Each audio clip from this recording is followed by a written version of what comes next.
Move!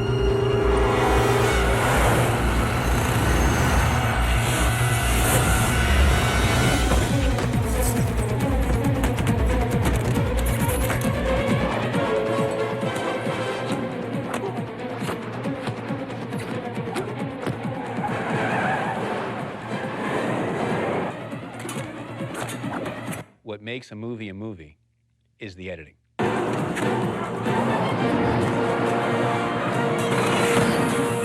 I've been in the business for, I don't know, 37 years, I think, something like that. And I did not really realize what editing was until I was in the editing room myself. There's magic to editing. Magic is a discovery of something new that wasn't intended, that works for the movie.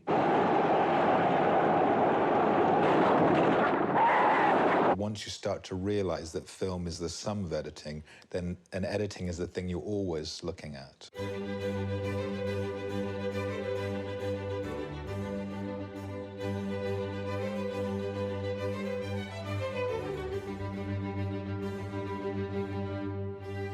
Showtime, folks.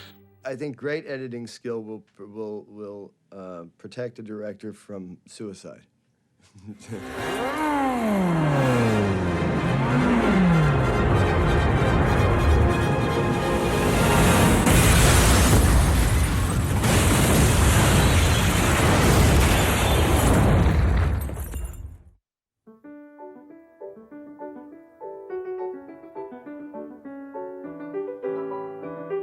The first filmmakers simply photographed what interested or amused them.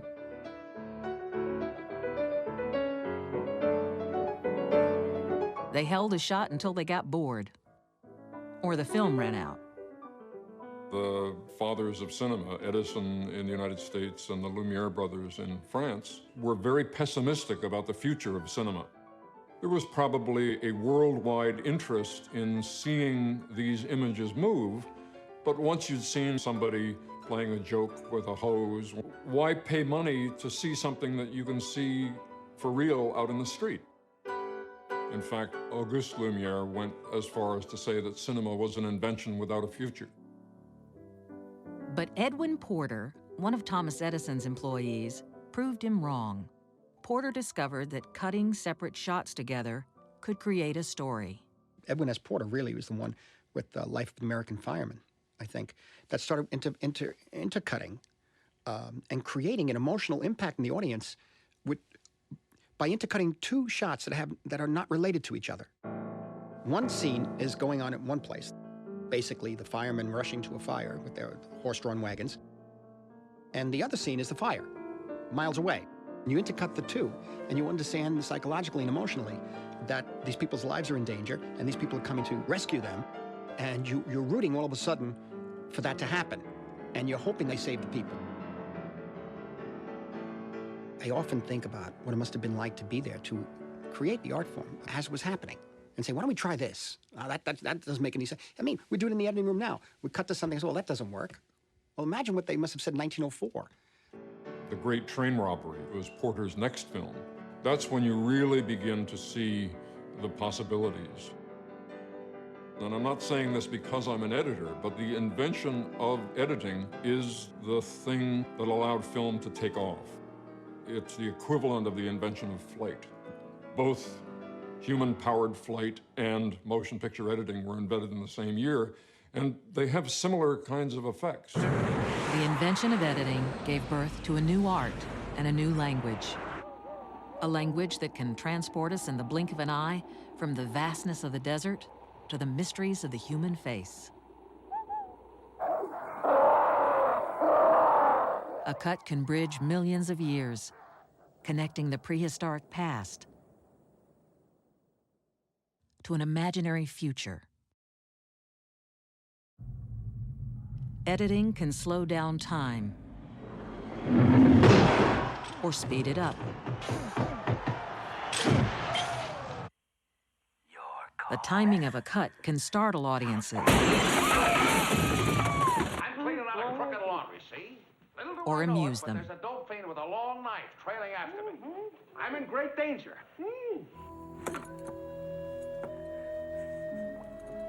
I'll never The choice and length of shots shape our response to everything we see on the screen. And editing is why people like movies, because in the end, wouldn't we like to edit our own lives? I think we would.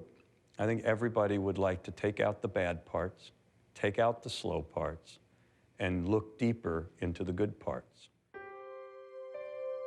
I started working on what used to be called the upright moviola, which is a machine, editing machine that looks something like a green sewing machine on legs. I switched to computer editing in the mid-90s. The editor has to be, he's sort of the ombudsman for the audience. As an editor, you only see what is on the screen, not what was going on at the time of shooting. And that's how it's going to look to the audience. I make it a principle not to go on the set, not to see the actors out of costume, not to see anything other than the images that come to me from location. A major Hollywood production shoots almost 200 hours of film. Unspooled, the film would stretch from LA to Vegas. An editor may work for months, even years, crafting this footage into a 2-hour movie. The finished film will contain thousands of shots, each measured in frames of 1/24th of a second. For a writer, it's a word, all right? For a composer or a musician, it's a note, all right? For an editor and a filmmaker, it's the frames, all right? And you know, the 1 frame off or 2 frames added or 2 frames less is the difference between a sour note and a sweet note. It's the difference between clunky, clumsy crap, all right, and orgasmic rhythm. Verna Fields made many good contributions to Jaws. We all refer to Verna Fields as Mother Cutter because she was very earthy and very maternal. She cut her films at her house, in her pool house in the San Fernando Valley, and it was a very Hamish kind of workplace. The shark didn't work as well or as often as it was supposed to work according to the screenplay. That's the spot. We had a contest where Verna would stop the moviola on a frame where she wanted to make the cut, and I would stop it where I wanted to make the cut. And if ever we stopped it on the same frame that had already been marked with a grease pencil X, we knew that was the right frame on certain things where we didn't agree. And all of our disagreements always happened with that darn shark. Verna was always in favor of making less to be more. And I was trying to squeeze that one more, because it took me days to get the one shot. So I'm going back to, I'm on a barge for 2 days trying to get the shark to look real. And the sad fact was the shark would only look real in 36 frames, not 38 frames. And that 2-frame difference was the difference between something really scary and something that looked like a great white floating turd. Out of my way.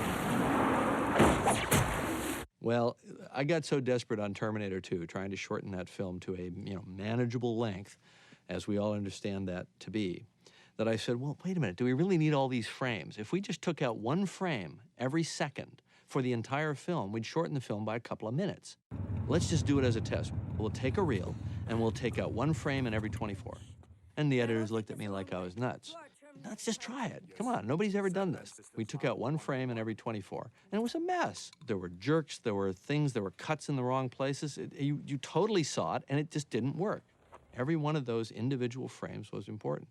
Once you know that as an editor, now you get scared for a while. It's like, geez, am I cutting here or am I cutting here? But then after a while, you start to realize that there's great power in that, too. D.W. Griffith was the first great filmmaker to understand the psychological importance of editing. Working a decade after Porter, he did more than anyone else to advance the storytelling tools Porter had developed. Griffith invented and popularized techniques that established the basic grammar of film. His melodramas were the first to draw audiences into the emotional world of his characters. He certainly was the first man to use the close-up in a big way. This was revolutionary. It was so revolutionary that the producers, when they saw this, were aghast. They thought, you can't put this picture out like this. You can't cut to this big, ugly shot of somebody. First of all, we're paying for this actor, this actress. We want to see their whole body. We don't want to just see their face. Second of all, the audiences won't know what to respond to. They're going to be all confused. Well, the proof is in the pudding, and the reality is that the audiences were not confused at all. Griffith brought it together in one magnificent film, Birth of a Nation, and we saw the accumulation of sort of 10 years of editing knowledge put into a movie. And all of a sudden, you had not only had close-ups, but you had flashbacks, parallel action, and you had all sorts of things that he used to make the audience, his attention focused on a certain part of the frame. D.W. Griffith established the tenets of classical film editing.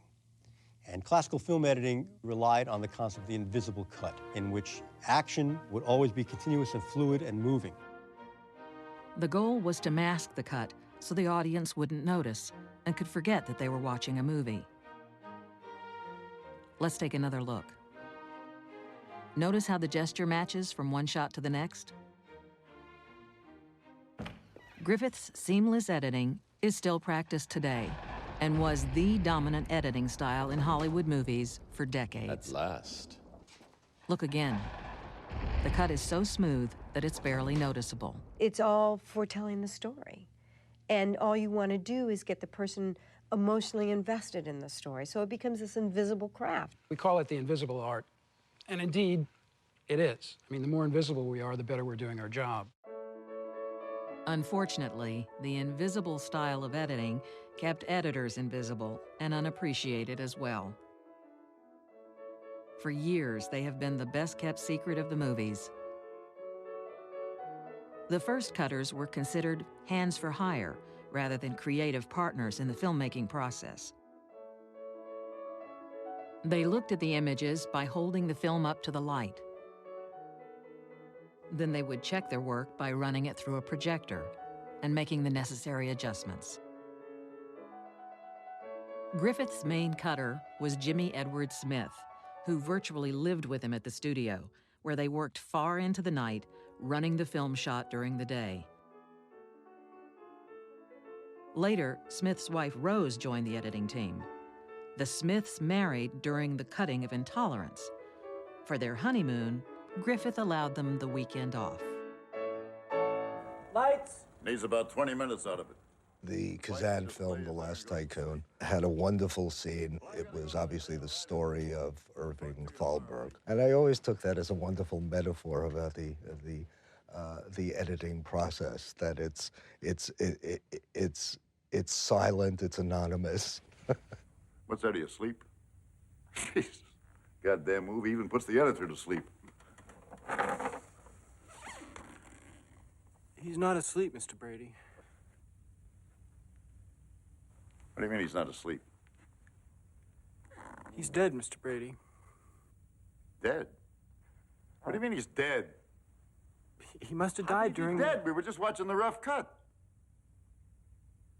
Jesus, I didn't hear anything. Did you hear anything? Not a thing. Eddie, he probably didn't want to disturb the screening, Mr. Brady. Today, not only is the editor still alive, but he has become the director's key collaborator. No other crew member spends as much time working alone with the director. Finding the relationship with the editor is like trying to decide whether or not to get married. Because if the marriage isn't a good one, it's going to be a sticky divorce. When I was doing my first movie, the only thing I knew is I wanted a female editor, because I just felt a female editor would be more nurturing to the movie and to me. I wouldn't try to be winning their way just to win their way, all right? They wouldn't be trying to shove their agenda or win their battles with me. They would be nurturing me through this process. In the air! Kill me, man! You fucking got that! Hey! I think editors play a big role with directors in giving them support, making them feel like they can look at something that may have trouble or problems and be comfortable enough so that they can approach those problems. Hi, Vincent. I'm getting dressed. In the beginning, he really doesn't guide me. And then I put together what I think he wants. And pretty much we've worked together so long I can judge what he would want. The fuck is this place? This is Jack Rabbit Slim's. An Elvis man should love it. Come on, man, let's go get a steak. You can get a steak here, Daddy-O. Don't be a... Oh, after you, kitty cat. Initially, I had it like really long. It was like a date in real time, all right? And it was sort of like Sally's job to kind of like, you know, little by little convince me to bring it down and bring it down and bring it down. And it still could be funny. You would still have what I'm talking about, but maybe it wouldn't be so painful.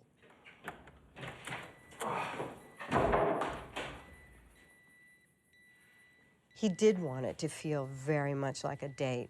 And it was very long at first. And we just had to kind of live with it for a while.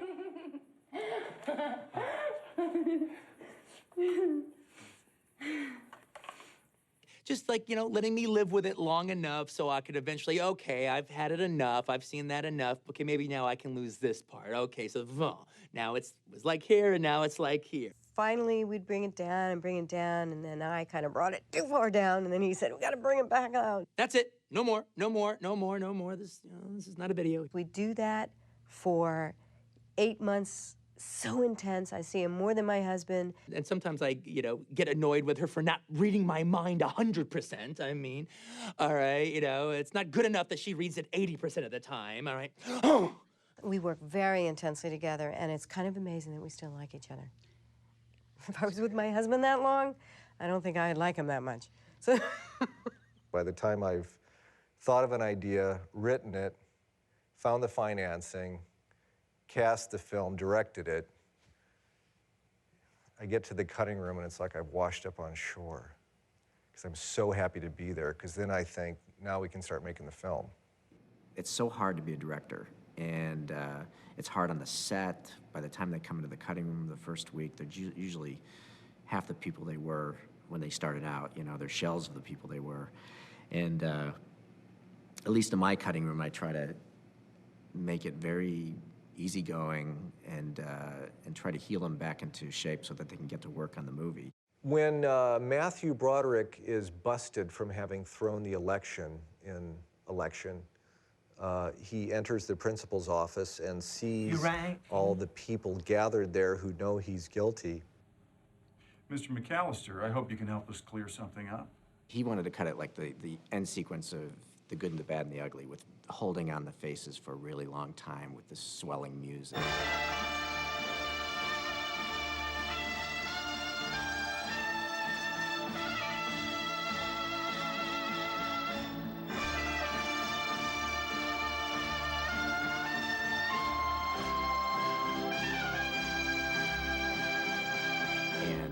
I was like, no, let's cut it really fast and build to a climax. And I didn't want to do that. I thought it was cheesy and would call too much attention to itself. And he just wouldn't want to do it. He wouldn't want to put it in the movie like that. So finally I said, I'll pay you $25. And I said, no, let's not do that.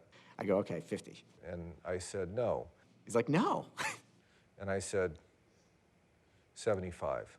So he even gave me an invoice, and it says I owe him $75. So I paid him $75 to cut it in, and that's how it is now.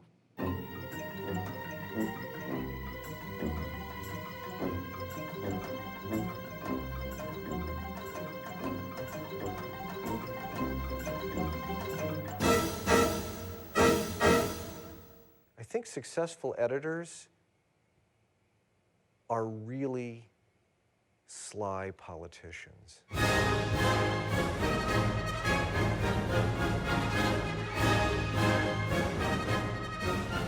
The Russian Revolution sparked a revolution in film editing as well. The crazy Russians started fucking around with images, all right, and juxtaposing them and creating different emotional effects. Lenin saw film as the perfect medium to inspire his largely illiterate nation to join the revolution. They took these films out in the middle of farmlands and showed it to the farmers and the peasants. They began to understand that they could get a certain emotional, psychological effect by a certain type of cutting from one image to the next. And that became a manipulation of what the audience was feeling. The Russian filmmakers rejected the bourgeois stories and seamless editing practiced by Griffith. Instead of melodrama, they offered real life. To make the film Man with a Movie Camera, documentary filmmaker Dziga Vertov and his team took his cameras into the streets to record a typical day in Moscow. It's constantly reminding me that I'm watching a movie. There are scenes inside an editing room. You see how they edited movies back in 1929. They were engaged in a pure explosion of creative activity in manipulating these images. Every modern editing convention that we know of is demonstrated in Man with a Movie Camera. The film celebrated not just the revolution, but the role of the cameraman and the editor in helping to create it. Vertov and his wife, Elizaveta, cut their documentaries and newsreels in dark basements with rats scuttling underfoot. But in this film, he made the editor as important as any other worker in the revolution. The theoretician Lev Kuleshov also experimented with film editing. In his most famous study, he took a shot of a Russian actor and intercut it with 3 different objects: a bowl of hot soup, a distraught woman draped across her husband's coffin, and a little girl playing with a teddy bear. When audiences saw the film, they raved about the actor's performance. How hungrily he looked at the soup. How sorrowfully he gazed at the woman. And how tenderly he watched the little girl. But actually, it was the same expression each time. Now, this demonstrates the power of juxtaposition, the power of montage, by taking one shot and another shot to give it a third meaning. And the third meaning is an effect, an emotion that's much greater than the sum total of the 2 parts that put it together in the first place. And this is the basis of all editing, by the way. One of Kuleshov's contemporaries, Sergei Eisenstein, combined these experiments with Marxist ideology to create films of revolutionary fervor. He saw editing like history, as a clash of images and ideas. The meaning of the film was not in the shots themselves, but in their collision. When 2 elements are in conflict, he argued, their collision sparks a new meaning of higher order. Where Griffith tried to hide his cuts, Eisenstein reveled in them. He wanted the audience to feel the frame, to know that this is a movie, not life. Eisenstein is the first real director. He killed himself in his staging, and he killed himself with his camera work and everything, but it was all at the service of the scissors. Every little single solitary bit of it. I got a movie projector when I was like 11, and one of the first movies I got was Battleship Potemkin. I just ran that Odessa step sequence over and over again. I couldn't believe what I was seeing. One of the things that makes it incredible is the editing, the incredible juxtaposition of images. What the Russians did was a response to what Griffith had done. Classical editing, and now Eisensteinian montage, then you can take that further. The American cinema has absorbed all of that stuff from the Russians, and now it's in our film.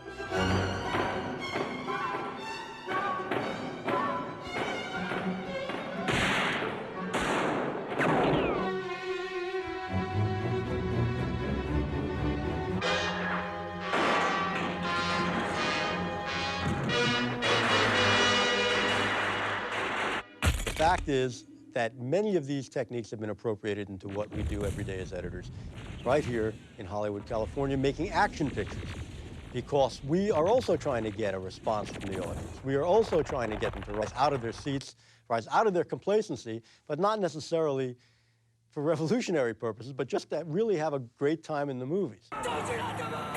Editing techniques the Soviets used to convert their population to communism now drive Hollywood's action blockbusters. Where's the shot? What shot? Took out the shot. Which shot is that? The money shot. Bus driver's head. The brains on the window shot. The viscera on the visor shot. Davis, we thought we'd show it to you like this, you know, without all that. Put it back. Don't show me anything. You don't need it. But you're not even giving it a chance. How's the rearview mirror gag supposed to work without it? Am I the only one here who respects the writing? You've got suspense and you've got action, and I've found a good combination in the two Terminator films was to have a suspenseful build-up to an action release. In Terminator 2, you have a slow, tense build-up of these characters moving around, closing in on the young John Connor, and then he sees the Terminator for the first time, and it's all in slow motion.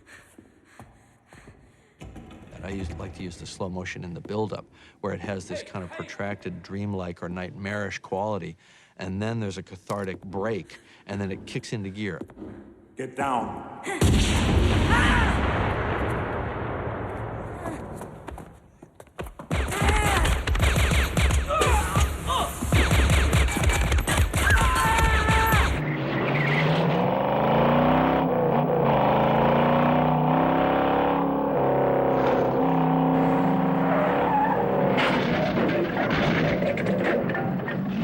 Chase, something is going right or something is going wrong, and you want to accentuate that.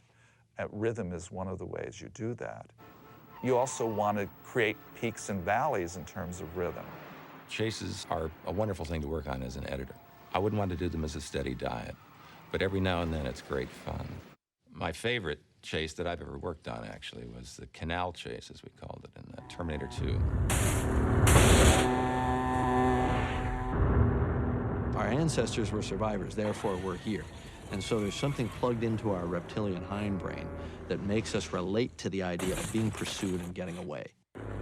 So we get to go through these kind of cathartic simulator runs when we watch a movie, and we get to experience that heart-pounding fear of being chased. It's a natural form of excitement. Editing can hone that, sharpen that. The tempo of the cuts, the variety of shots that are used, the changing image sizes of characters, reactions, eyes. All these things are in the palette. By manipulation and juxtaposition, you can increase the excitement. This is the first thing in that I'm standing up, which allows me a considerable amount of freedom of movement, and it also means that I'm sprung. I guess is the only word for it. And frequently when I'm looking at the cut, I will stand here with my hand on the controls, almost like a gunslinger, and trying to hit the point of the cut with my knees bent. And somehow this is important for me because it allows me to internalize the rhythms, the visual rhythms of what's happening. At this point, we've started with a blank slate. So the question is, what are we going to start with? That looks like a good possibility. It establishes things. So there's Anthony saying action, and they start to come forward. We could begin it anywhere in here, but see, there now somebody falls right here, and that's good. Falling is good. We will edit this shot into the timeline. And there it is.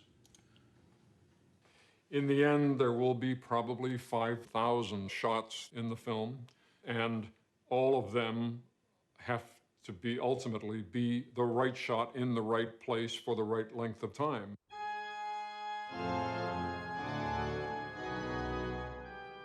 When I was watching Nosferatu when I was a kid, our main guy is up in the castle, and night has fallen, and we're very suspicious something's about to happen, and we see Nosferatu down the hall.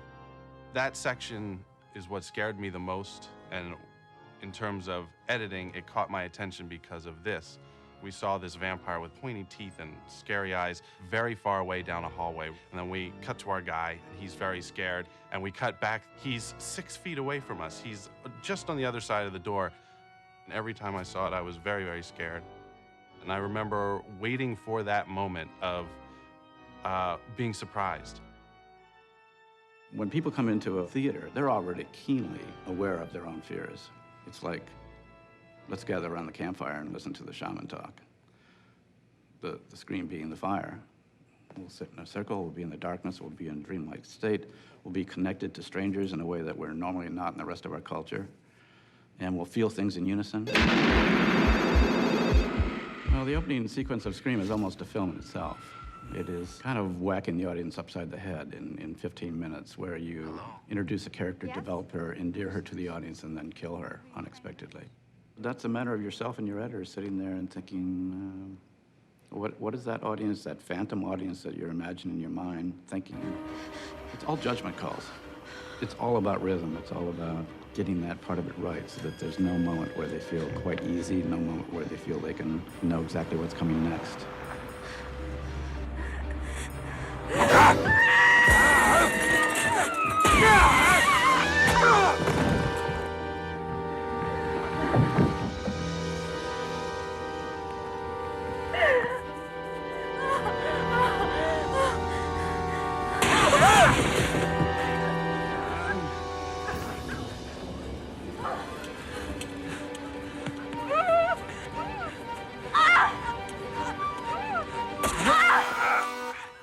Hitchcock was one of the first directors I was aware of as a kid. When Psycho came out, it caused a buzz in the neighborhood among the parents. And I remember my mother saying, oh, it's this horrible old man, he makes these horrible movies. I just said, really? But it was a sense of the totally forbidden and somebody who had crossed the line.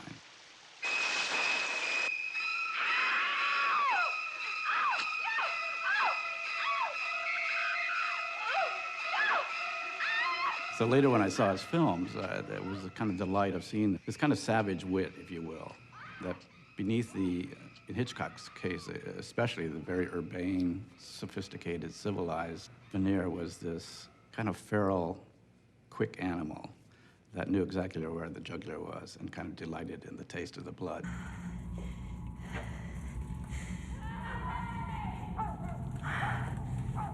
Hitchcock was the master of suspense.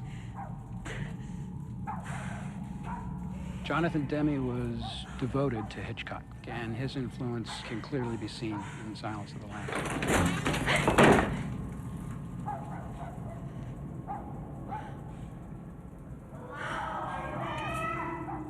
Suspense is really an expression of fear.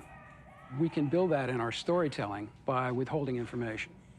Frankly, it's a manipulation, but in using that manipulation, it also empowers the story. Not knowing where we're going to go next is the thing that human beings hate the most. We would all like to know where we're going, if it's going to be all right.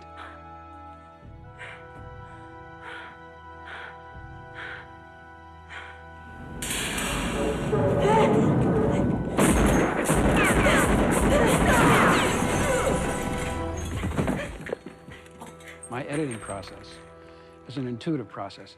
It's what feels truthful, it's what feels strong, and it's what works. You hear this from a lot of editors. I mean, Dee Allen always used to say to me, I cut with my gut, and she's right.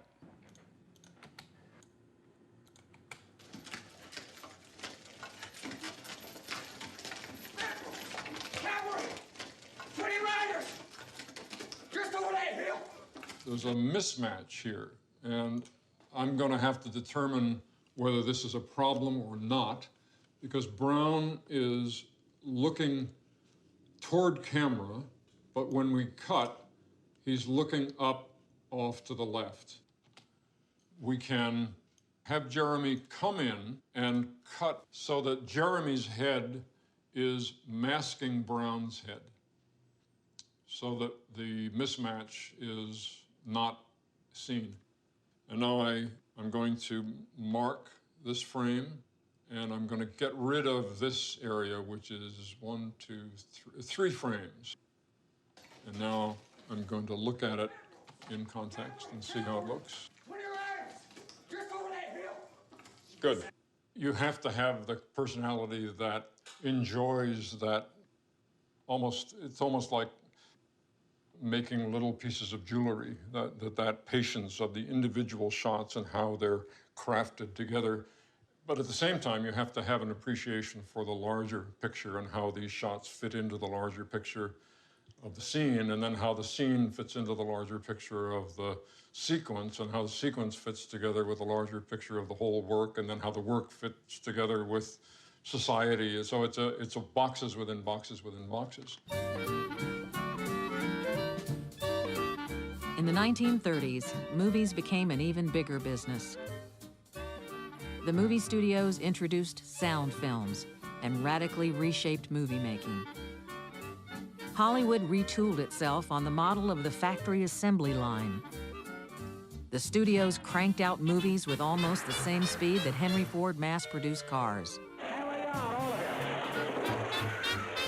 I don't want it good, Jack Warner declared. I want it Tuesday. You now needed an industrial system to make this all work.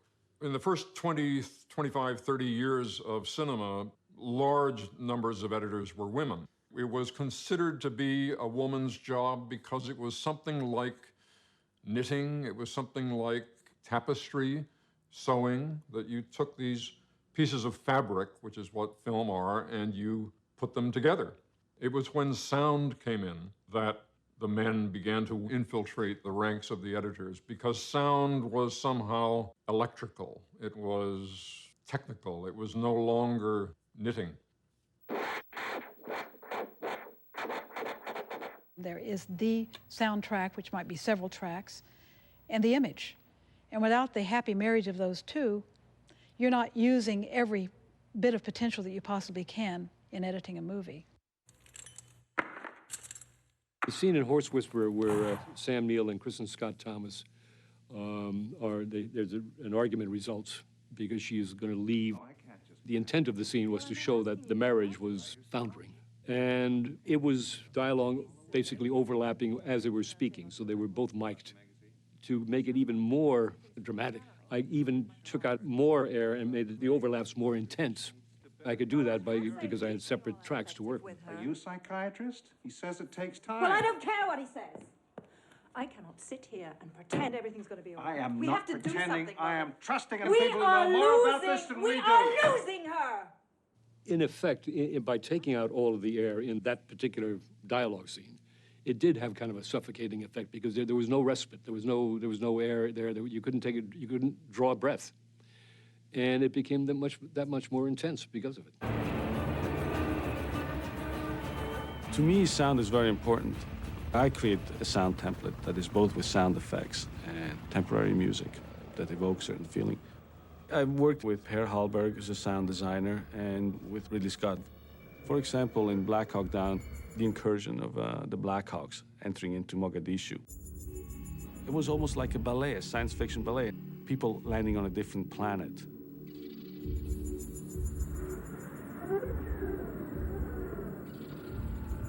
I was not interested in hearing all the helicopters, only music, showing it from a subjective point of view. So this idea of science fiction, when I was putting the scene together, just inspired me to use almost no sound. I remember that the real Black Hawk pilots wanted to see the footage. So one day I just showed them an assembly. They were really moved. One guy, almost tear in his eyes, says, "Man, I don't know, this looks great. I got goosebumps." These were the guys that were there, you know, and it felt real to them.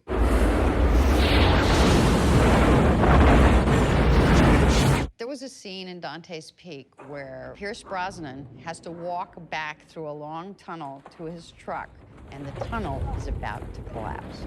And you hear the sound, the little sound of sand, like falling down the walls.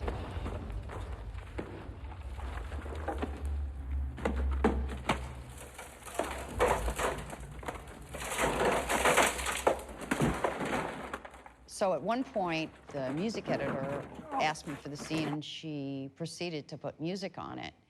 And I looked at it, and I said, oh, that doesn't work at all.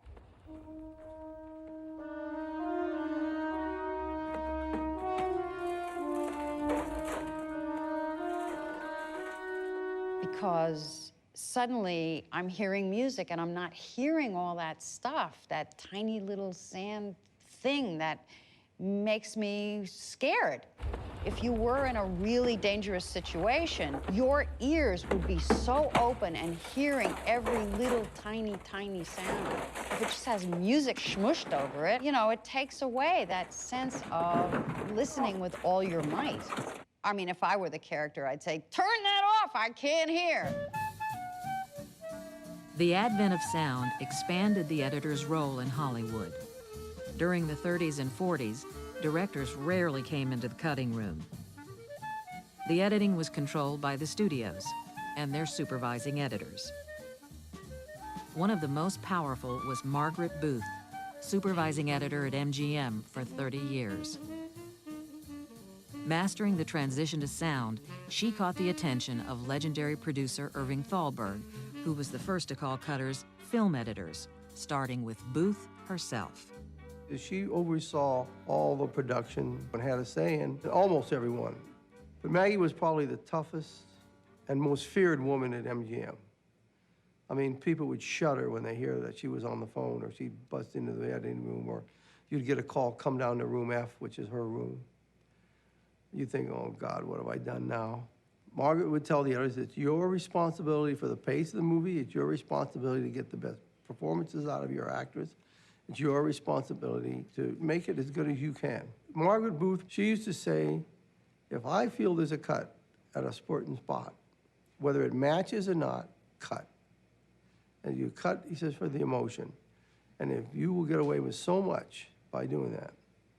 And I would hear her really yell at different editors who would say, oh, it doesn't match. She said, I don't care, you know, cut. Booth, like other great studio editors of the era, helped create many of the stars of the golden age of Hollywood.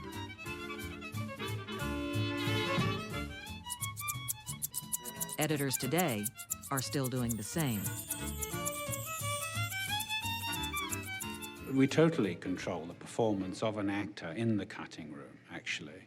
A lot of them won't admit that. Most actors learn very early on that the editor is the one to make friends with, because their performance depends a great deal on the editor and the taste and the talent of the editor. We'll see dailies, and take 5 is spectacular. It is great, but there's also something wonderful in take 7 and take 4 and take 3. Sometimes those and an actor will see it on screen and say, wow, that was terrific, you used take 5. They don't know, they don't realize that you are borrowing from every single performance. And the editor is the person who's responsible for finding those moments in each performance. You talk about basic instinct. I think to a large degree the great performance that Sharon is giving there is also constructed by Frank. He spent an enormous amount of time in selecting every part of every take that he felt was important. In cutting the interrogation sequence, using the basic scenes that were back and forth from the dialogue, the scene would be fairly dull. What are you gonna do? I had to create her looks and his looks. They were manufactured. They weren't really shot that way. I would take a piece of Michael looking at her from a different part of the scene and a piece of her looking at him from a different part of the scene. I don't make any rules, Nick. I go with the flow. Sharon asked if she could see it, and I said, yeah, it's done. And Sharon came upstairs and said, you must remove that scene. And I said, what scene? And she said, you know the scene in the interrogation. But they were all afraid, I think, that these shots would hurt her performance. And even Sharon, I think, still thinks now that she lost the Oscar nomination because of these shots. And I said, Sharon, that scene is going to make you a star. And Paul said to her, you shot it, you know what I was doing, and basically, I like it. And it works. And then, you know, that's history. Most actors' idea of a well-edited movie is a movie that has a lot of the actor in it, particularly in close-up. And that could cause me a lot of grief, but what the heck. I knew an actor who used to read a script basically this way. He would say, bull, bull, bull, bull, my line, and he'd read it, and bull, bull, bull.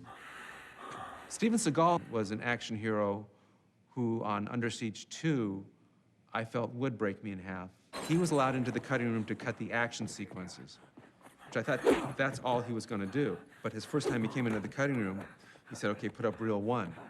Meaning he was going to go through the whole movie. But there was a time when, during one of the fight sequences, that I found myself with my arm behind my head, and Seagal was demonstrating on me what he did. And he's a big guy, plus he carries a gun. I think ultimately he did like his performances, but the fact that an actor came into the cutting room created a antagonistic relationship with the director, and as editor, I was caught in the middle. I have a friend who did a picture where there was a comedian in the film who had Final Cut over only his scenes. And he had decided recently that he didn't want to be a knockabout comedian anymore. He wanted to be a Cary Grant-style comedian. So he came into the editing room and cut out all of the pratfalls and all of the physical shtick that he had done in the picture, which obviously didn't help the movie any. I have never let an actor into the editing room to have feedback. I think, in general, this is how I feel as an actor. Even though I love the cutting room and nothing would make me happier than to sit there and watch them do their stuff, I feel it's inappropriate. I feel like that's the time for the director to have with the editor. Home for the Holidays was about a mess. It was about a holiday mess. It was about a family that was a mess. It was about chaos and anarchy in the family. The centerpiece is this Thanksgiving dinner scene. And everybody's gathered around the table and everybody's crazies are all over the place. Jodie Foster, of course, attracted the most wonderful bunch of actors who, just working with her, they left their ego on the doorstep. Nothing makes us happier than to walk into a scene where there's 6 different actors. They all have different styles of performance, maybe even different pacing, and somehow figure out a way to weave them all together. Lindsay and I will sit there and say, what do you think she's thinking right now? Do you think she's thinking, how do I get the hell out of here? Or do you think she's thinking, I really like this guy and I'm kind of attracted to him?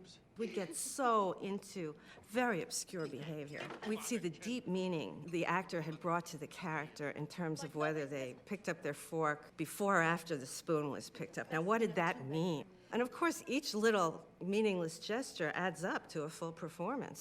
When I got the dailies, I assumed that everything she shot were things she intended to be on the screen. And I enjoy the challenge of that, of just trying to use everything. At one point, a turkey gets pushed and splashes on someone. And every time we looked at it, we would try a different way.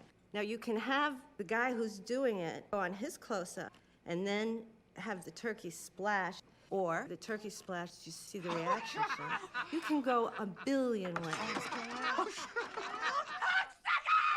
That's one of the things that I love about Lindsay, is that she's one of these people who really always, she really sees that there's a beautiful and sunny place out there. If we could just get to it, it's there somewhere. There are periods within the editorial process that I will hand it over, not only to my editor, but at times to my lead actor. First of all, if you have Jack Nicholson starring in your movie and you call somebody, an actor, up and say, would you like to spend 2 days working with Mr. Nicholson, or do you have something better to do? He usually gets a good response. When Jay and I feel that we've really got the picture in a great place, and it's particularly easy now that we're editing electronically, where I'll have Jack come into the editing room with Jay and I'll check out. And he'll bring Jack in and run the movie, even run outtakes, and talk about if there's a take that we didn't use, he did something interesting that he remembered, why didn't we use it? What Nicholson did at the end was a Nicholsonian construct, the disjointed nature of the cuttings on purpose. You imagine this guy who's taken the only love that had been possible in his life and squandered it for what was his own personal obsession. If you've written it smartly, you have a smart actor playing it. And that actor, when it's Jack Nicholson, can be very helpful in the cutting room, too.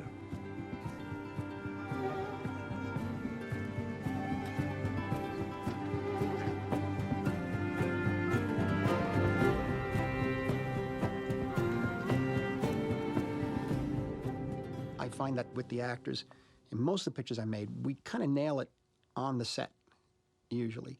And invariably, looking at rushes, I'll tell Thelma that's the take, and then she'll feel a certain thing for some other takes, and we line it up that way. Because we grew up in the cinema verite period of documentary filmmaking, it was a marked influence on how we work. And for example, I found it extremely helpful when Marty's doing heavy improvisational films like Raging Bull or Goodfellas, that my years of trying to carve a story out of a mass of documentary footage helped me wade through miles of improvisation and begin to find a way to shape it. Of course, in a film like Raging Bull, De Niro and Joe Pesci were remarkable to watch, kicking off each other. I wanted to have a very open, honest approach to the imagery and the story in the scenes that were not in the ring in Raging Bull, and that came a lot from a kind of wiping away of all technique that I had thought about before and going back to sort of an impact that I had when I was about 5 or 6 years old, having seen Italian neorealist films on TV, Paisa and Open City and Bicycle Thief. Oh, you're supposed to be a manager. You're supposed to know what you're doing. I did just what I wanted to do. That's what I'm worried about. You did it. You want a title shot? What are you talking? You want a title What shot? what am I in? What am I in a circus over here?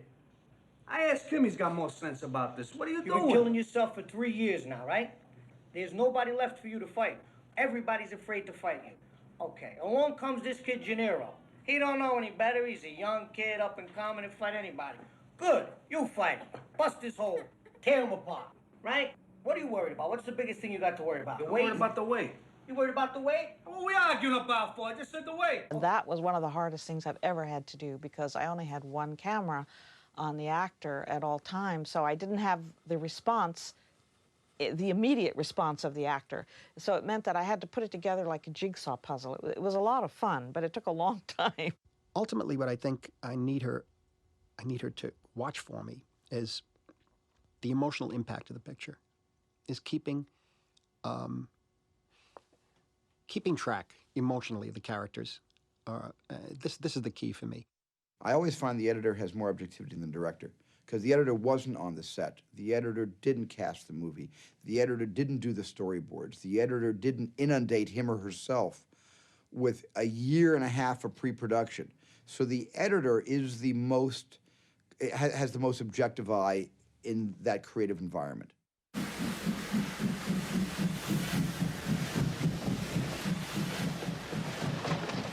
I remember one night, I go over to Steven's house in Poland.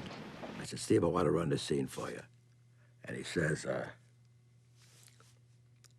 he's okay, and I run the scene. He looks at me. He says, I'll see you in the morning. He walked out. He was so emotionally involved with the scene. He couldn't believe that he shot it. It's just so real. We were all terribly affected by the film.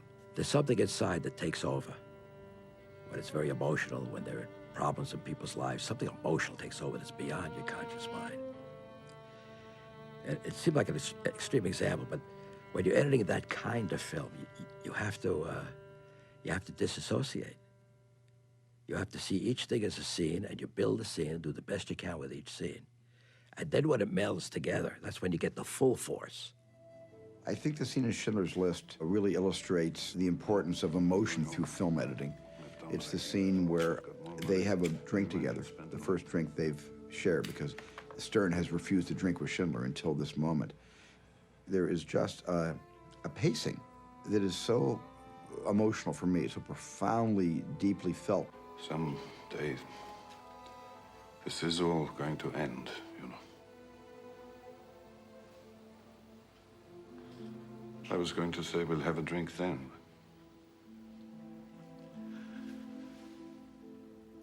I think I better have it now. Mike Kahn's choices of how long to let the characters look at each other and study each other and think about how they're feeling, that was all done in the editing room. It wasn't in the script, and it wasn't on the floor the day I shot it. That whole emotional kind of meeting of the minds between those two great men happened in the editing room. In dialogue scenes, I like people looking at each other. I like eyes to meet. So they're getting into each other and you're connecting. For me, I'm always having problems cutting long scenes where people talk to each other, because you've got an unlimited amount of choices and opportunities when you just have two talking heads. The scene can go many, many different ways. The drama can become comedy. Pathos can become tragedy. It can become, kind of like, a grilling session or a deposition if you cut it really fast, or it can be very leisurely and introspective if you used a lot of thought and a lot of the breaths and air and the pauses, not just the words. And that's where, a great film editor really can help a director. Another way of looking at film editing is that it's a dance of eyes. Philip Seymour Hoffman's eye is looking. So that's a good thing. Now let's cut to a close-up of Hoffman looking, and the close-up of Hoffman is here. We've never seen this angle before, so the brain has to figure out what it's looking at and maybe why it's looking at it. And to the degree that you hold shots a certain length, you allow a certain train of thoughts to happen. When you cut a shot off, you've also cut off the thinking about that shot. Now, we want to cut to what he sees, because that's how we're going to understand what he's thinking about. Now, there you see him thinking, and then his eye goes down. So we run that at speed. Flinch, point of view,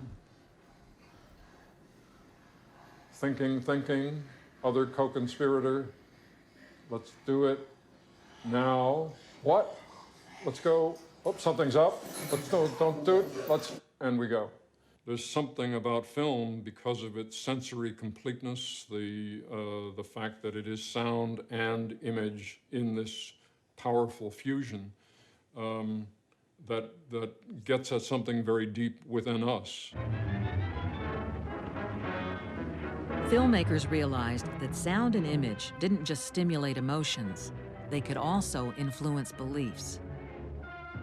During World War II, the U.S. government enlisted Hollywood's best. Editors and directors brought with them the same techniques they had used in fiction films to stir audiences across America.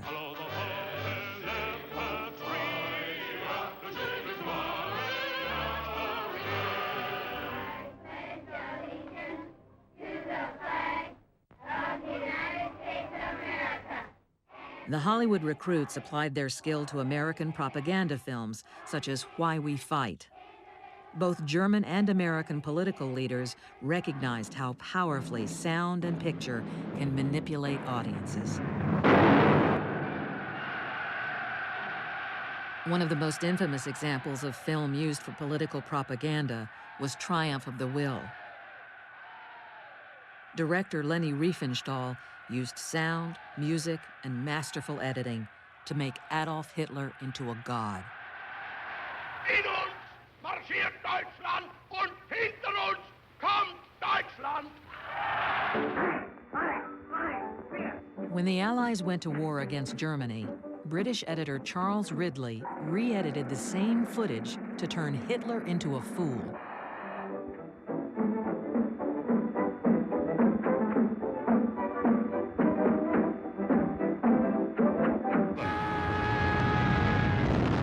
Whether used for propaganda or entertainment, these techniques showed how powerfully editing could shape hearts and minds. I had seen the German propaganda in Holland when we were occupied. The methodology of the whole thing is, of course, to show only one side of reality. Young people from all over the globe are joining up to fight for the future. I'm doing my part. I'm doing my part. I'm doing my part. I'm doing my part too. So Starship Troopers is, style-wise, as a movie, has been influenced consciously by Why We Fight in the Second World War, Triumph of the Will. I used the Leni Riefenstahl touch just to tell the audience this group of people is not aware of the fact that they are used by the government to give their lives for goals that are only interesting to the government. Fresh meat for the grinder, eh? So how'd your kids do? I'm gonna be a pilot. Good for you. We need all the pilots we can get. So I think the theme of the movie is, come on, it's great, let's go to war and die. What about you, son? Infantry, sir. Good for you. Mobile infantry made me the man I am today. In editing, you can do the same trick.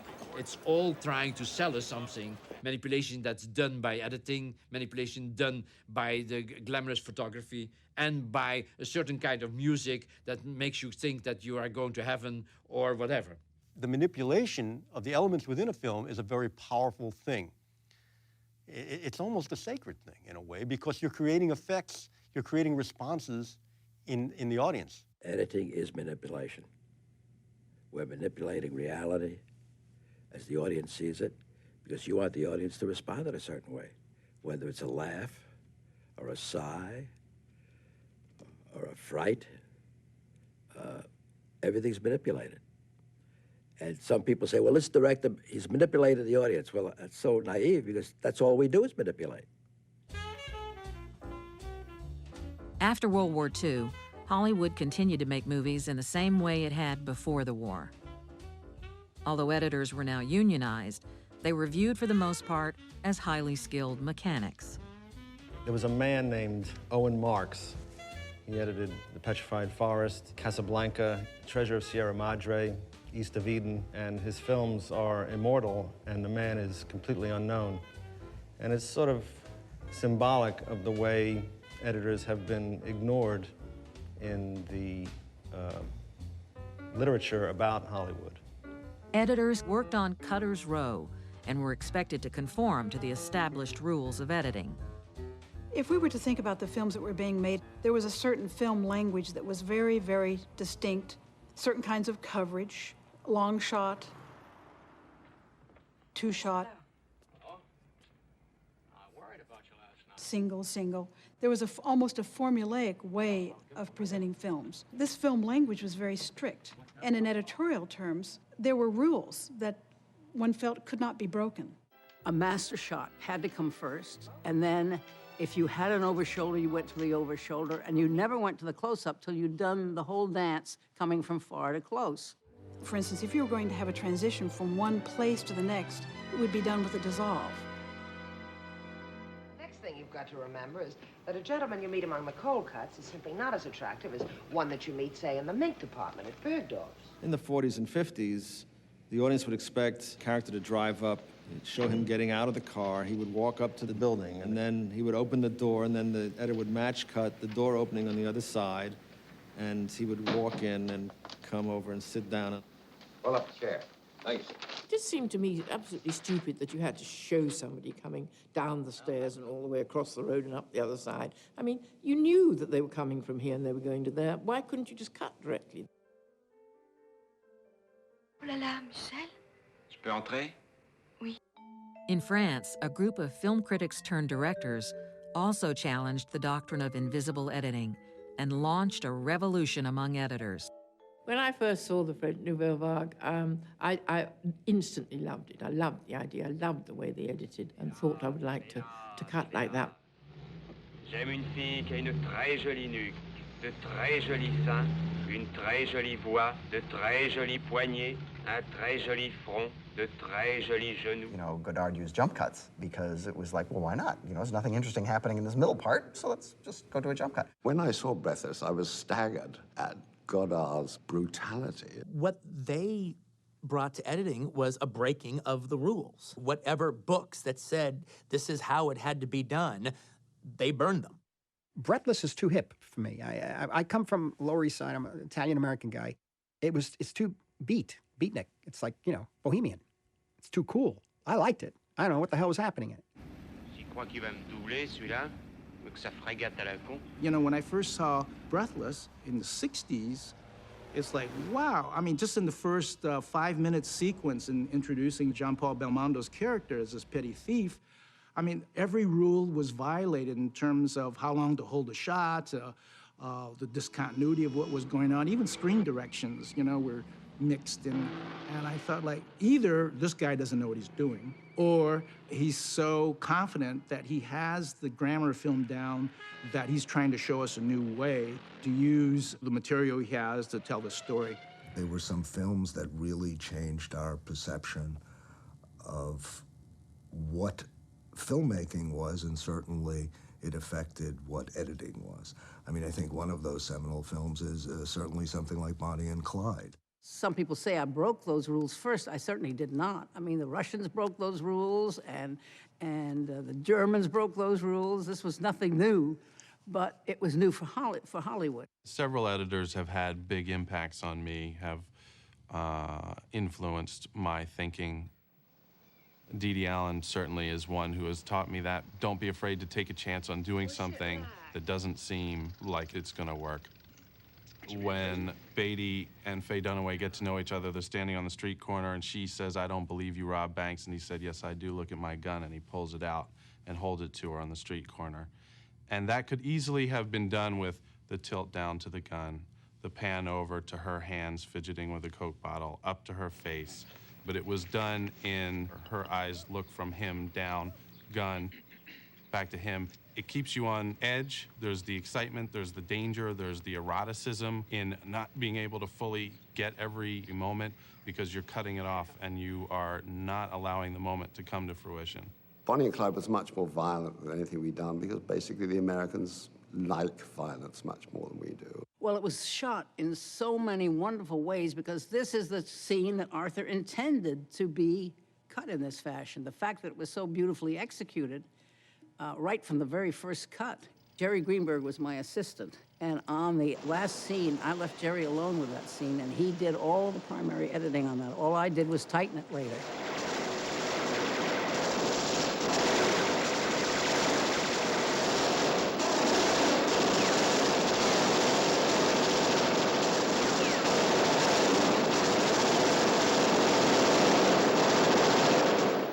Again, one is not saying that this was the beginning of the American New Wave, because one is sure that there were smaller films before that. But this was the one that, like Birth of a Nation, which suddenly an audience noticed and said, wow. Bonnie and Clyde paved the way for films like Easy Rider. So I had only had one feature under my belt. We started on Easy Rider. I was editing while they were traveling. Footage was flowing in by the mile. It was great, it was exciting, it was totally different than anything I had been involved in. These transitions that everybody remembers going from one scene to the next, where it flashes forward to the scene, flashes back to the scene you're in. Dennis didn't want a straight cut. I didn't want dissolves. So we kept throwing it around, and it was Dennis who cooked the part of the idea, which was, what if we went and then came back? And I said, yeah, but let's do it 3 times. Then we finally arrived at the length, and each one is 6 frames. I said, now we can use this whenever we want to. Well, as it turned out, it started to become a device. And so we stopped doing that. I said, no, we aren't going to do that. We'll only use it in special places. Without giving anything away, everybody was stoned when they were shooting. I learned soon on that I could not be stoned and edit. While it was going on, I thought it was grand. Then I look at it when I was straight, and I say, this is awful. I got to throw it out and start all over. This film has become an icon. I'm grateful that I had something to do with it, because I had grown up in the 30s, 40s, and 50s with movies as they were then. And finally, we're going to run it for Columbia with Leo Jaffe, chairman of the board. It ended. There was this long pause. Leo finally stands up, and then he says, I don't know what the fuck this picture means, but I know we're going to make a fuck of a lot of money. One of the things you have to develop as an editor is a very strong intuition about where is their attention. And under most ordinary circumstances, you're carrying that attention around without doing violence to it. It's like a cup that you're full of liquid that you're carrying. I don't want to spill anything. And as a result, people feel the invisibility of what you're doing. I often forget that what he actually does is assemble the film in a technical way, because most of our discussion is about well, why is it that we're not caring as much about this character now as we were 2 scenes ago? Why have we lost the thread of that character's development? Why does it feel like the end decelerates when, in fact, the cutting rhythm is faster? But a lot of what a director does is what the immune system of the organism does, which is to say, yes, that's good. I will allow this to come into the body. Or, no, that's a different blood type. I don't want that to come in. Walter's theories. I say every day Walter shares a theory with me. So they're going up, trying to get away from him before he catches them. Then the cavalry come around the corner. And Veazey, the Philip Seymour Hoffman character, realizes that his only chance now is to yell, and maybe the Northerners will shoot the home guard.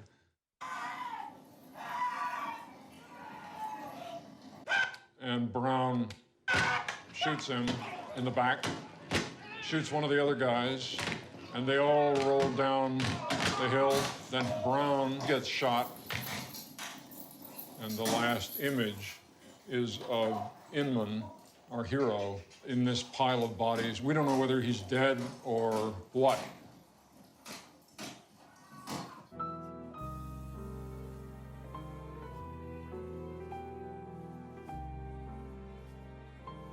Sex scenes, in general, I think are probably difficult for everyone. Difficult for writers, difficult for actors, difficult for directors. You know, it's the most intimate sort of moments that humans can have together. And you're saying, actually, let's put it on a 40-foot screen for a few thousand people. One of the things I wanted to do with Body Heat was make a very sexy movie. There had been a whole liberation in American movies in the 60s and 70s about what you could show. But as that freedom took over, it seemed to me that the movies had become less erotic. They had become much more explicit. Larry really wanted me to bring a woman's sensibility to the film, largely in having it be as implicit as possible as opposed to explicit. After all, eroticism is born out of what you can imagine as opposed to what you actually see. That's the difference between eroticism and pornography. You need not just this incredible technician, this artist, but you need a psychologist, someone who can handle you. Because a director in the quiet confines of that room is he's like a caged animal.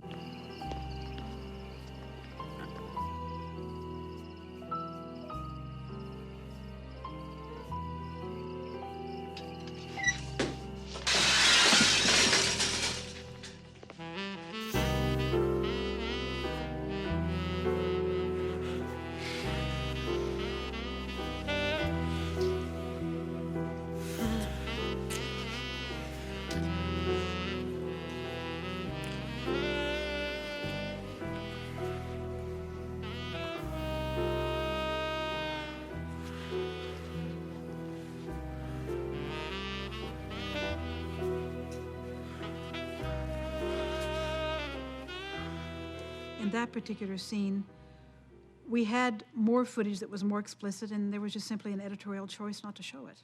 The erotic landscape in films, the sexual landscape, is often the hardest to do because everybody has an opinion. And everybody has a point of view about what's sexy and what's erotic. And it's an odd place to go to as a filmmaker, partly because it's been trespassed into so many times by so many other movies. I think it's very erotic when you don't see that much. It was an interesting problem with Out of Sight. The way it was written was just one scene in the bar. So I cut the scene where they meet and he sits down and talks to her and they start flirting. And then the scene in the bedroom was only shot silently because it was going to have the dialogue from the first scene laid over it anyway, so it didn't work as a scene. Then we got the idea, Steven Soderbergh and I, sort of between us really, to start intercutting. We just tried one or two things, and it started to gel.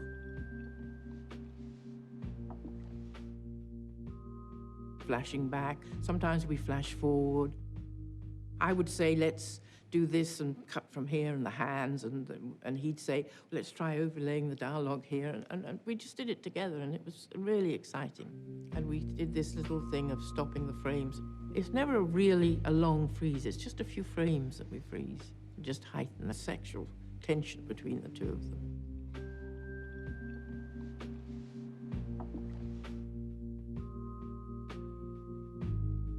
It tells a story. It's very emotional. It's very sexual, I think, without really showing much. Some other films I've done have shown more. You went to see her? Don't warn her about Chino. So she did help you? I don't think we should get into that. You know, when they're undressing separately, and we've got odd dialogue over the undressing, nothing to do with what they're actually doing. Yeah, I think that it's really good and very, very good storytelling.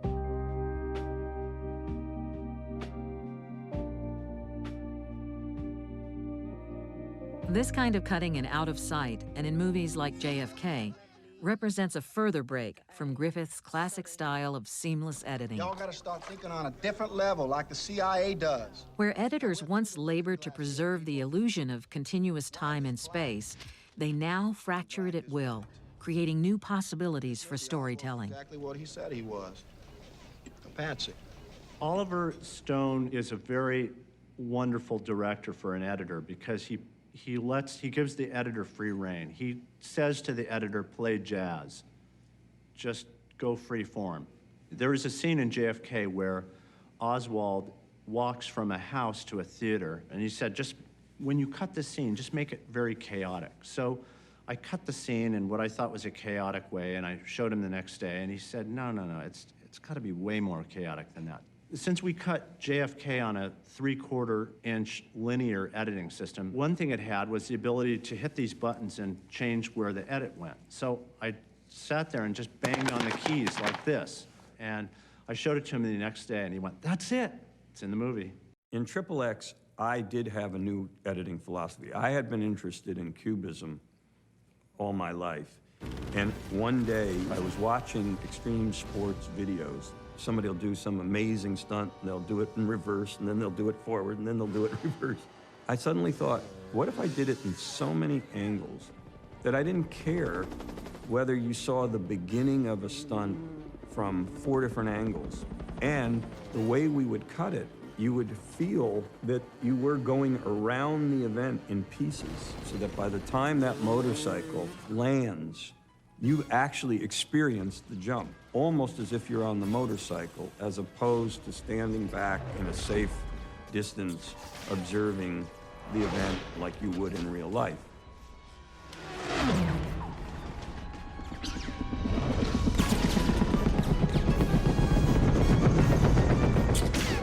This is not real life.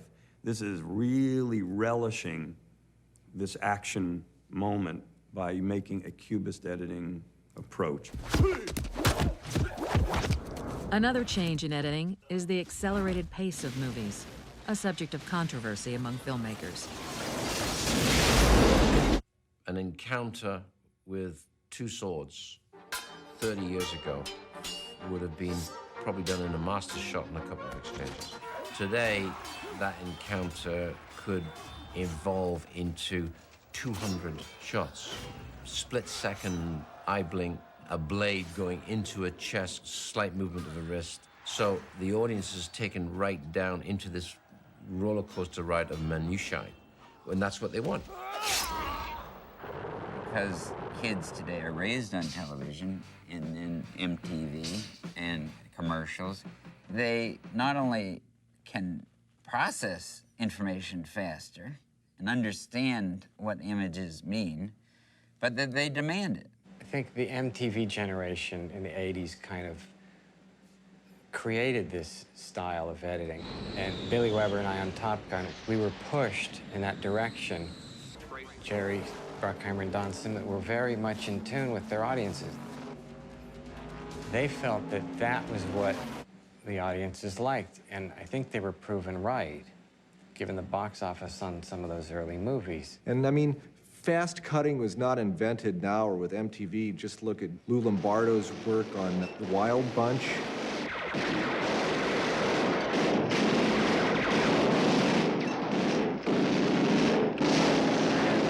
Sometimes a cutting style is effective inside of a movie to shake you up and rattle your soul, but consistently to have that style pounding away at you like a metronome on high speed for 2.5 hours is a little bit, at least for me, maybe I'm just getting old, but it's a little bit debilitating.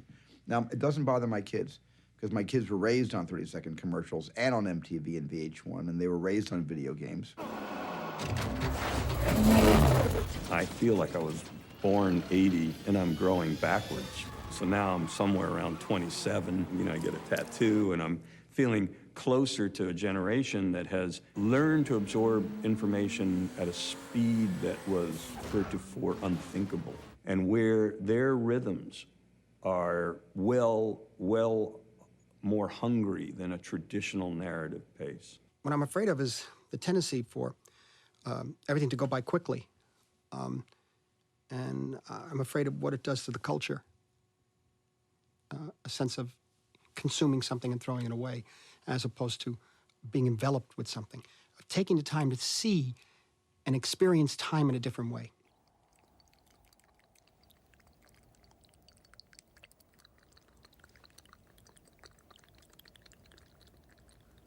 First, one understands that he causes much of his own suffering needlessly. Second, he looks for the reasons for this in his own life. To look is to have confidence in one's own ability to end the suffering. Finally, a wish arises to find a path to peace. For all beings desire happiness. All wish to find their purest selves. Many times editing is about when not to cut, when to have the silence, when to let the moment be itself. The musicality of Places in the Heart is one of the things that is the strongest. And I don't mean the score. I mean the musicality and the way that the scenes flow together, the ambience of that rural Texas summer, hot, with the cicadas. And there's a four-square Protestant feeling. After her husband has been shot by this drunk black kid on the railroad tracks, there were no funeral parlors. You couldn't afford one anyway. In the Depression, the body was brought back to the home and laid out on the dining room table where they just had Sunday dinner. An incredibly moving moment. And we just held on her and held on her and held on her and held on her. We would have been married 15 years this October. We had 2 children. And I never knew till just now where it's had a scar right there. And it was just exquisite, moving, beautiful. If we had cut it, it would have destroyed everything. Editing is like poetry. It has to do with rhythms. It has to do with visual. It's visual poetry. The digital revolution has further enhanced the poetic powers of the editor. George Lucas, who began his career as an editor, is one of the pioneers of this new technology. All art is technology. That's the very nature of it. The artist is always bumping against that technology. And the advent of, whether it's a new color of blue, whether it's a proscenium arch, whatever it is, it changes the way we work in that art form. With computer technology, editors now can make changes within the frame, adding or removing elements from the original image. This increases the editor's control, but also multiplies the number of decisions to be made. Now you can edit what I call in 3D, which is you have a scene and you have people in the scene, and you can cut those people out, you can move them around in the scene, you can go in for a close-up, you can go out. You can sort of direct the film in the editing room, which is, growing up as an editor, what I've always wanted to do. The new technology also makes it possible to cut the movie before shooting begins. Pre-visualization gives an editor much more input in planning the movie. And I have a system now, because of the digital world, I have a group of kids really do little videomatics of things, and we have a little blue screen. We can send these editors in and shoot scenes on just an amateur video camera. And so I can actually shoot the film and make the film and write the film right there in the editing room. Every main character in our movie has a digital counterpart. We have totally virtual actors now, and we use them quite a bit. Mostly we use them for stunts and things. And we have a lot of situations where it's better to use a digital actor than it is to use a real actor. Christopher Lee's 80 years old. He can't really fight the way he did in Attack of the Clones. You're not going to get an artificial intelligence computer that's neurotic enough to be able to understand how you create a performance.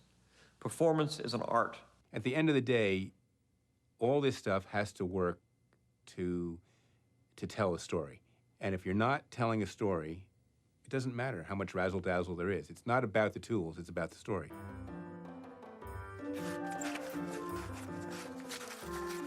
In many ways, we're the last storyteller. The movie has been written by the writer, and then it's directed, and then it comes to the last storytelling, which is in the editing process. The last draft of the screenplay is the first cut of the movie, and the final cut of the movie is the last draft of the script. An editor can take a sequence that a director shot and reconfigure it in such a way that it becomes a whole different sequence, which is much more beneficial to the movie. Bob Fosse referred to me as a collaborator on his movies, and I don't think there can be a greater compliment for an editor to be called a collaborator, to really to have that function. And now, a word about dykes. Ah, I like dykes. How could you say that? Lenny was a biographical film of the comedian Lenny Bruce, who was often arrested for taking language to the legal limits of where it could go in the late 50s. The most wonderful thing that happened in it was near the end of the production. We had to show the film to the producer. And the script for the film was the best script I ever read. But we were having a problem. We hated the ending. You're trying to stop the information. Bailiff, will you please remove this man from the courtroom? You It was just not coming together. When Lenny is dragged out of the courtroom, his life is effectively over. Between that period and the time of his death, there was 20 minutes of material. And I turned to Bob and I said, why don't we just kill the son of a bitch? I took out 2 reels of film, and I went straight from you can't stop the information to Lenny's body on the floor. And that was about the most exciting thing I've ever done in a cutting room. I mean, we just loved that. The opening scene of Apocalypse is a good example of what you can achieve editorially that is not based on the original script. There were some collisions of images that occurred to Francis as he was shooting the film that were at variance with how he had planned to begin the film originally. The trees being napalmed was originally shot for the surfing scene, which comes much later in the film. There was a shot of jungle bursting into slow motion flames with helicopters flying at odd angles in slow motion through the frame. And when Francis saw that shot in dailies, which was, I think, simply done to record this explosion. It wasn't intended to use it in the finished film. But he looked at it and said, that's the film right there. It's jungle, flames, helicopters. The Martin Sheen character was one that was shaped very significantly in the editing room. The film itself was shot with the idea that there would be a narrative glue to hold the film together. What exactly that glue was and who the character of the narrator really was really not shaped until well into the post-production process. Willard punches the mirror, blood comes out of his hand. All of this is really happening. That's real blood. That's Marty Sheen. None of that was intended to happen. That was just Francis saying, Marty, let's shoot an improvisation with you trapped in your room and what is going to happen. I think as we worked on the film, we realized that the film itself was in its own strange way a kind of modern opera. And the reality of dealing just in the beginning with the Martin Sheen character was not sufficient to give the audience not only the emotional state with which to enter the film, but the visual iconography of the film itself. Going through the dailies of the film, I collected a number of images of the Cambodian heads, burning images from the end, and worked them in through a series of multi-level dissolves with the burning napalm and the helicopters flying through, and then images of Willard's room and Willard asleep, and he's trapped in this nightmare. You have been hearing helicopter sounds, and now you see this ceiling fan, and what you're hearing is the whap, whap, whap, whap, whap sound of a helicopter. Is that coming from his dream? Is it a reality? Is somehow that sound coming from the fan? I remember when I was assembling those images, almost jumping away from the editing machine when I put that sound with that image, because it seemed to me that that fan was making that sound, even though I knew it was impossible. And if it was convincing me who was doing it, it surely would convince others. Now they begin to coalesce, and they turn into a real helicopter coming from a fan. No. And then you hear a real helicopter fly over the room. Willard gets up out of bed, goes over to the window, and says, Saigon. Shit. All of that, the narration and the helicopter flying over and the napalm jungle, is concocted into something that is a powerful beginning to a film, not only powerful in and of itself, but powerful in the way that it sets the stage for the journey that this particular film is going to take. Obviously, great directors give you great material to work with, but the ultimate film that you see is the edited version, and it's the editor is greatly responsible for that. I find my work absolutely fascinating and absorbing. I sat down to work, and 30 years went by without my noticing it. It's true. When I go into an editing room in the morning, I edit. My assistant has to remind me it's lunchtime. Or Steven has to come in and say, hey, Mike, why don't you stop for a while or something? Because time goes by like that.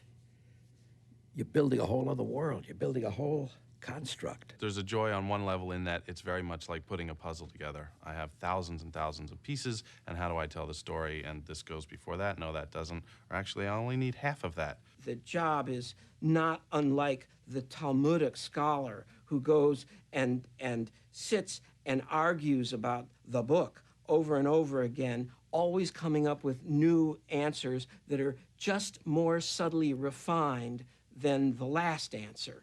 To sit in the theater at a preview and to hear an audience laugh at that moment when you expect to laugh and it comes back at you, or to hear an audience shuffling and crying because it's so sad and you expect that moment to really happen that way, that's so marvelous.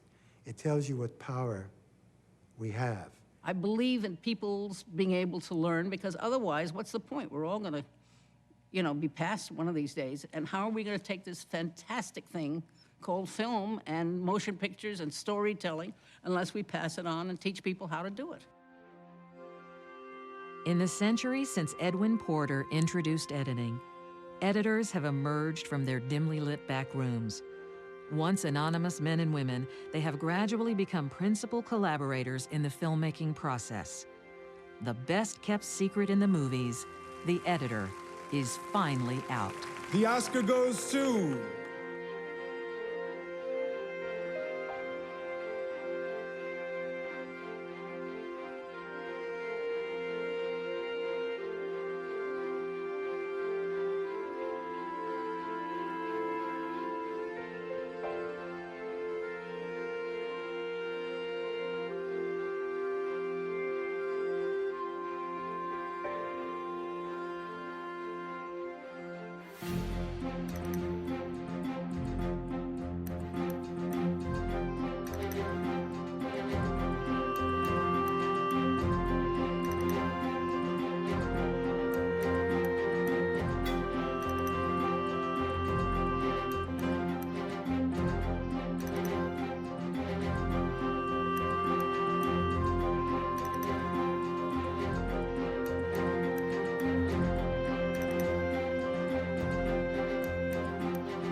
Thank you. Thank you so much. You know, Stephen gave me my my first editorial advice. I don't know if you remember this or not, Stephen, but Stephen produced I Want to Hold Your Hand, my first movie. So talked to him about a lot of things, but when it came to editing, he said, "Hey, Bob, real easy. When in doubt, cut it out." And I've been saying that in the editing room, as you guys know, for all these years. Stephen also was able to, when I was making that movie, Stephen just bought like his first mansion in Beverly Hills. And he said, "Hey, I got this great pool house. And you guys don't have to edit on the lot where there's no windows in the editing rooms. You guys can edit in this pool house." And we said, "Hey, that's great." So we went in the back of Stephen's house and we were editing I Want to Hold Your Hand in the pool house, but the strange thing kept happening. We'd get there in the morning and the editors would pull the reels off the racks and all the sprockets would be torn up and there'd be like ripped film. And of course, you don't have to, think very far to figure out what was really happening. So I asked Stephen about it one day, and he said, "Well, sometimes I can't sleep, and so I thought I'd go up to the pool house and run a few reels." But what happens in any room? You sit around, you talk about girls, and you talk dirty, and you lie on the couch, and you enjoy yourself, and you eat chocolate bars. And like I said before, when somebody hears a director coming, you throw everything away, you just stand up straight like you're working and you're doing everything. And that's what editors do.